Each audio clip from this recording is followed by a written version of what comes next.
100 points goes to the winner who will become a first-timer dito sa second season ng ating PBA 3x3.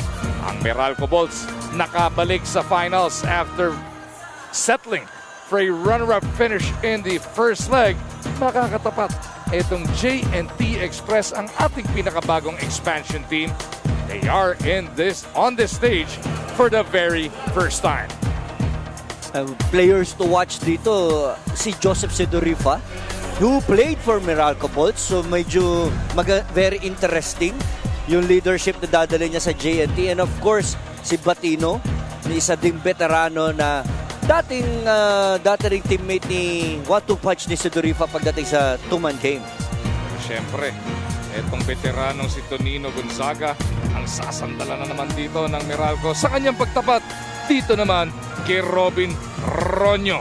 How about Keith Datu? How big of a part will he play for the first-timers in the finals? Very promising to si Keith Datu. Ang dami ng coaches na nag-aabang dito. Kung ano ba talaga ang kaya pa niya ibigay sa floor, no? He can shoot from outside, he can post. Can he stay composed pagdating sa physical ball game? So here we go. The Meralco Bolts 3x3 squad taking on J&T Express. This is the finals ng third leg ng ating PBA 3x3.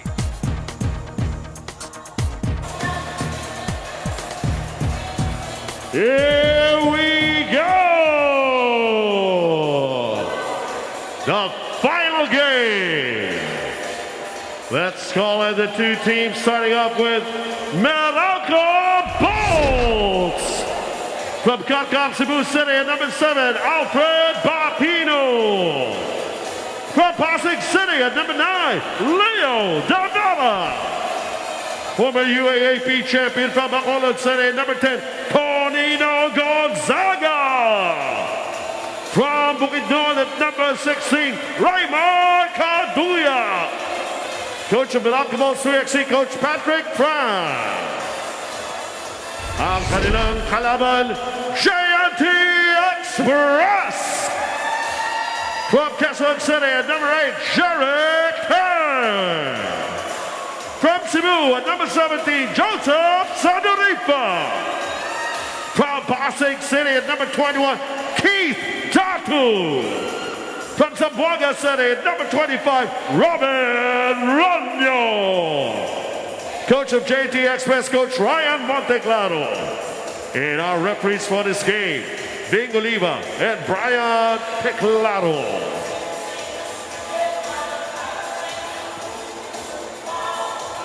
Even with Coach Patrick Fran not on site and Team PT Mike Sunga acting as head coach, Meralco was able to secure yet another finals appearance. Para kay Tonino Gonzaga, this was all because they were able to stay disciplined, at syempre bonus na dito that he has the additions of Leo De Vera, whom he considers a versatile big man, and Raymar Caduyak, who helps a lot on assists and ball movement. Kaya naman now that they are set to battle it out with J&T Express, whom they perceive as a strong and skilled team, in-acknowledge Tonino that they will be challenged offensively, and that is why they will be capitalizing on defense, because this is also what got them a championship before. The battle for 100,000 pesos.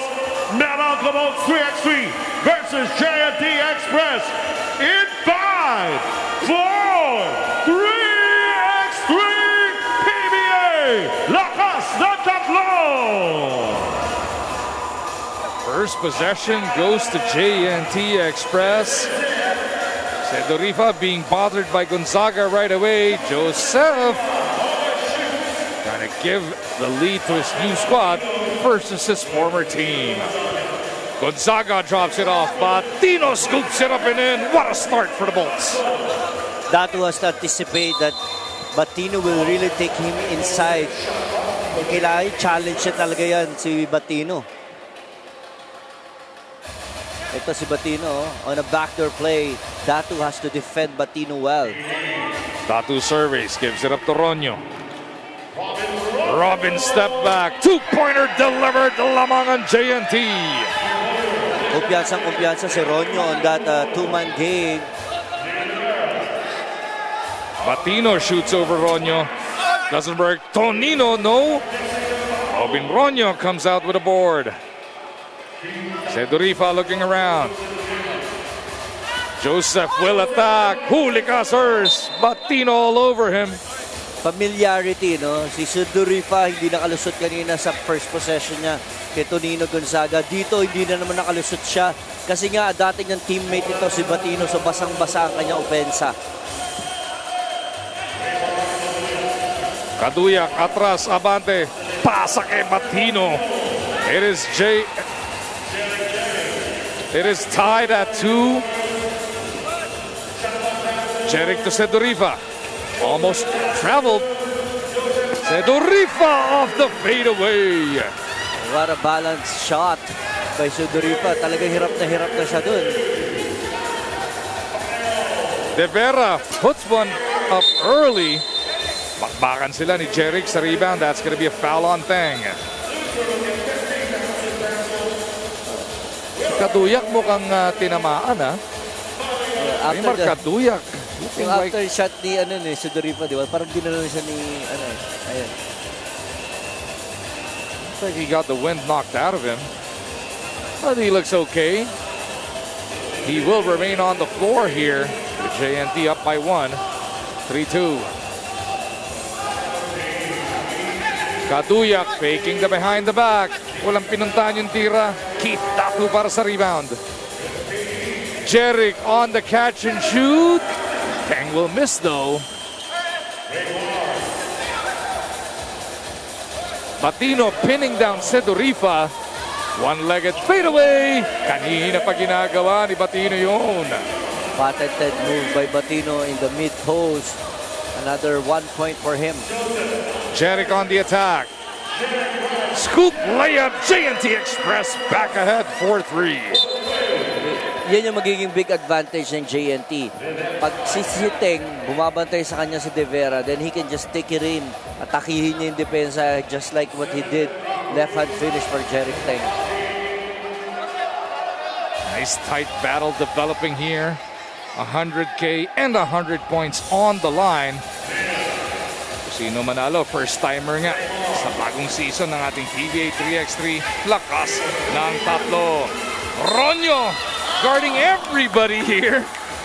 Di ba nakidebera siya? Paano siya napunta kay Tonino?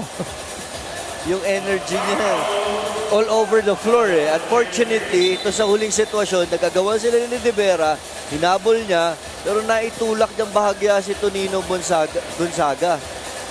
So that makes it 2 team fouls na para sa JNT Express. Malinis pa para sa Bolts. Oh, Tonino was deemed in the act of shooting there. So 1 free throw.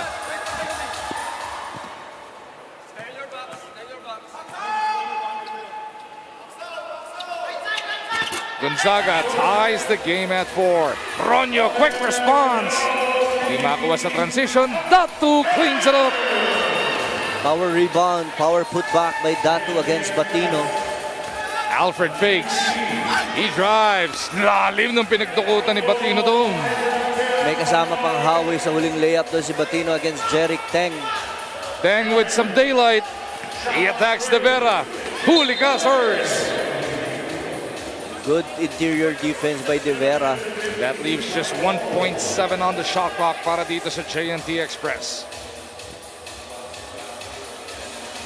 Express padala ang kinakailangan nila dito. Ronyo takes it. Doesn't work. And look at Robin Ronyo dive for it once again. But it ends up with Batino. Kaduyak on the move. Shoots over Datu. Datu will secure it. Para sa JNT Express. Holding foul ang tinawag kay Gonzaga against Sedurifa. Kinakailangan lang nila malocate yung mismatch kay Datu. Kasi nagkakaroon ng switching sila sa two-man game ng JNT. So kailangan lang sila maging patient and to look for Datu in the post. Under 7 remaining in this championship game. Sedurifa kicks. Datu extra pass to Jeric. Teng punches it through. 3 points already for Jeric Teng dito sa ball game. De Vera trying to get it back. Doesn't work.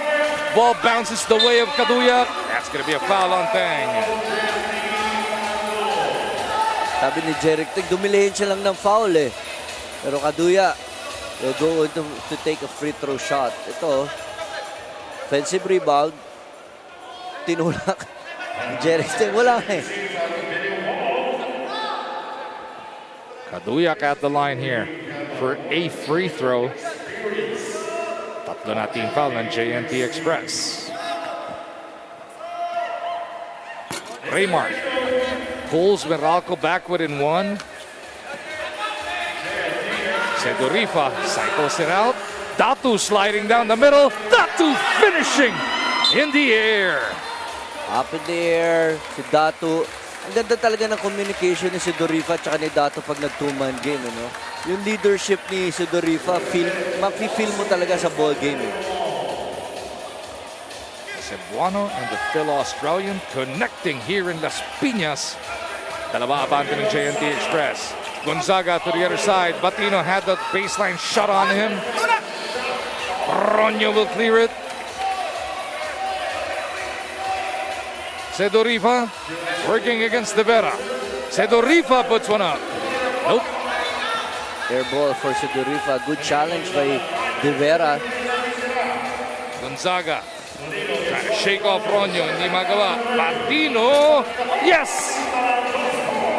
Wala tayo. 8-8. One thing na pwede exploit ni Batino is for him to shoot outside. Grabe naman yung hatak ng handbrake ni Joseph Dun.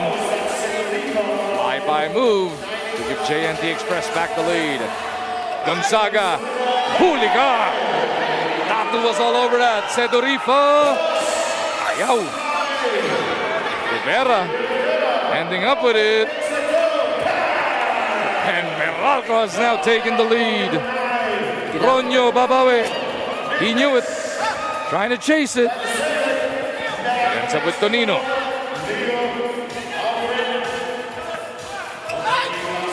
Batino lost his footing. This time, bumalik sa depensa kagad si Datu. He was able to cover the driving lane of Batino. Earlier, kaya nagka-open 3-point shot si De Vera because he fell down, he didn't stand up and recover right away. Datu surveys. Inagot muna kay Joseph. Dong Sedorifa. Inaatake si Batino. Two-pointer hindi mo bra.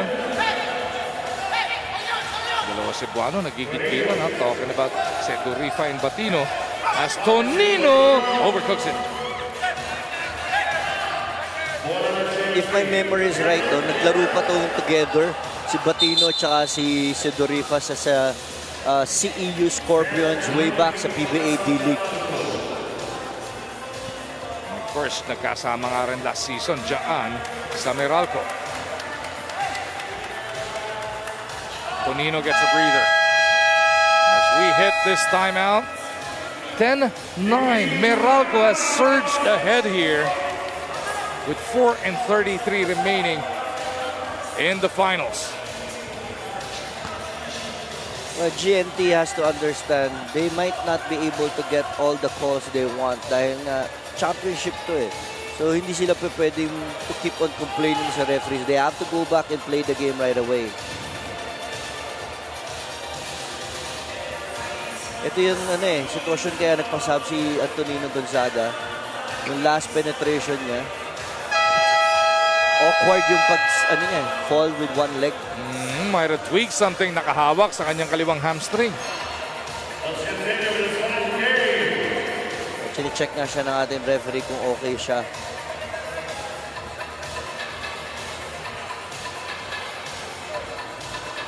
Papasok nga sana si Coach Mike Sunga, kanila PT, pero sabi, hindi, kaya ko. So here we go. JNT Express down by 1. Jeric Teng working against Batino. They want to get it inside to Datu. He spins baseline contra De Vera. Batino helping out from the weak side. Good help side defense by Batino. Kinakailangan ma-realize din yun ni Datu. Ito, on a baseline drive, he is trying to out-muscle De Vera, pero yung help nandun kay Batino. Kailangan ma-realize niya din yun.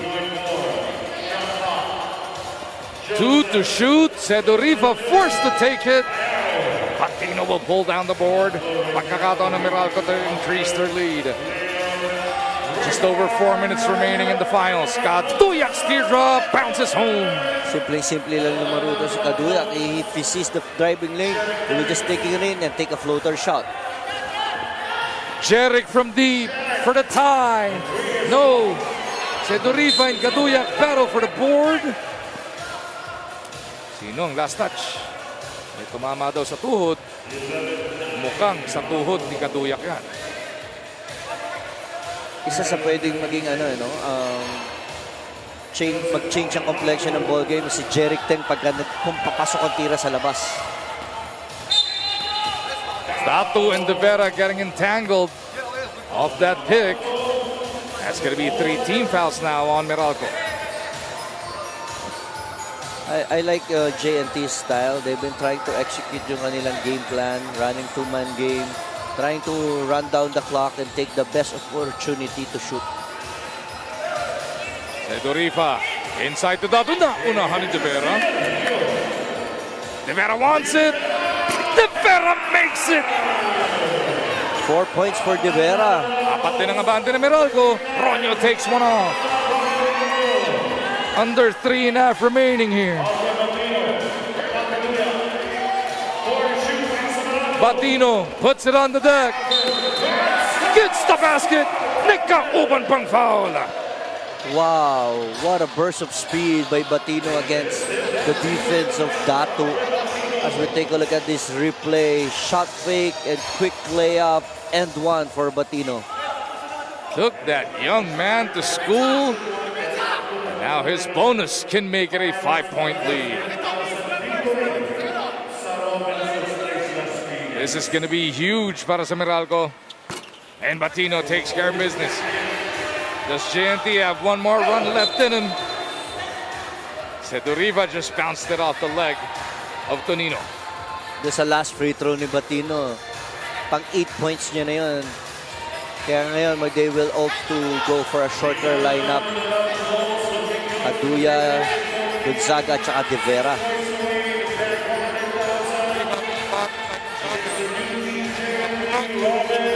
Boom! Robin connects. 4 points for Ronyo. That can change the complexion of the ball game. Mahaba pa, may 3 minutes pa sa ball game. They need a stop though. Kaduya powers his way through.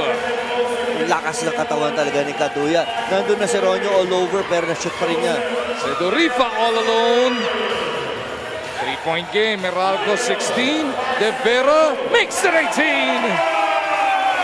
Wow, De Vera has 6 points. 3 out of 3 sa 2-point field goal.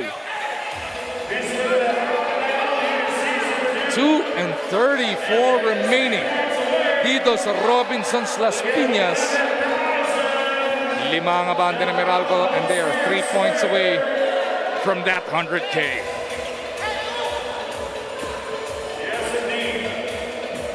Sedorifa.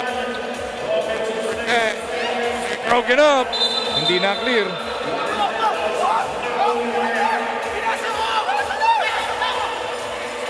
Ball was not cleared. Tonino just realizing it. Well, every change possession you have to clear. Clear it sa 3-point area. 2 feet na, hindi pwede isang pa lang.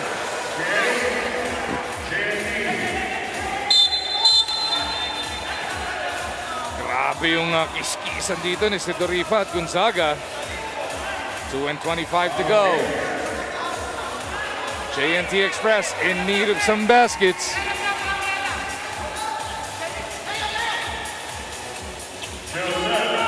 Sedorifa spins away from Gonzaga. Tried to drop it off the Teng. Sedorifa puts it up. Doesn't work. Teng with a rebound. Teng looks to power through. Jeric off the window. Cuts their deficit to 4. But that was a good decision by Jeric Teng to take it in against Kaduya. That keeps him in it. You miss another 2 there at nakabasket yung kabila, magiging 6 bigla. So it is just a 4-point game. Both squads with 4 team fouls. Batino and Gonzaga looking to go to that 2-man game. Tonino is tripped up.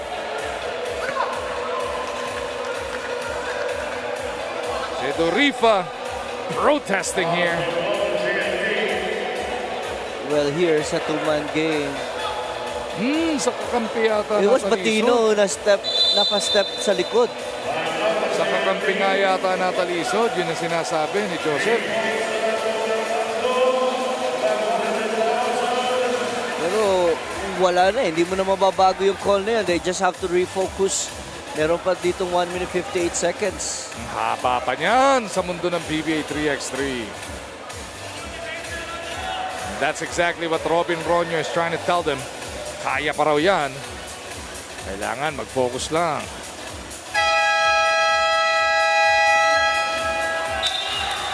There is Meralco with possession here. Gonzaga, De Vera, and Batino, their three. Katapat sina Datu, Sedorifa, and Ronyo. Sayang yung possession na dapat opportunity for JNT pero tinawag ng referee foul. It could have been a traveling violation for Gonzaga.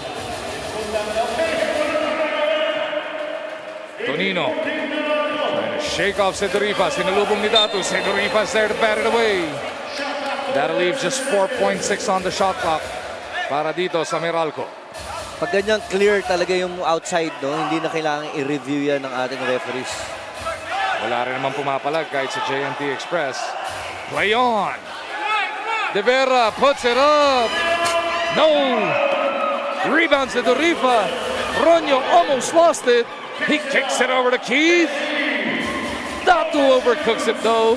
It ends up with Batino. Sa bala lang yata na clear. Ayun. Indir nila na maayos. Pwede, wasted opportunity against sa kanila yun. Gonzaga, no. Kanya rin yung board. Batino trying to barrel his way through. Huli ni Ronyo yun. Ronyo keeping JNT Express in this once again. If I will have my team sa 3x3, I will get him. You know, he's like a shorter version of Calvin Abueva. You know, diving for the ball, Cliff Hodge, all over the court. Si Ronyo, not only in offense, pati sa pag-help side, pati pag-scramble sa 50-50 ball. Ikaw ulit magdesisyon. Tinapik ni Ronyo yun, pero tumama pa ba ulit kay Batino? Makuha nga sa JNT ang possession. Ito, kinakailangan dito, pagka naka 2 points to, ang JNT, ibang-iba complexion ng ball game. This is going to be critical for the Red Shirts. Datu surveys. Shot clock at 5. Ronyo is left alone. Robin, no. Datu boards it. Oh, big block by Tonino. Sedorifa. Ball batted away there by Kaduyak. Good deflection by Kaduya. It could have been an easy 2 points for Datu, but a good deflection. JNT Express will have possession, pero 101 na lang ang natitira dito. Kung crucial yung possession kanina, ito ang pinaka-crucial possession kasi 4 seconds na lang natitira sa ofensiba ng JNT Express. This might just decide it. Let's see what JNT Express has up their sleeves. Sedorifa, quick pass and return. Sedorifa fading away. No!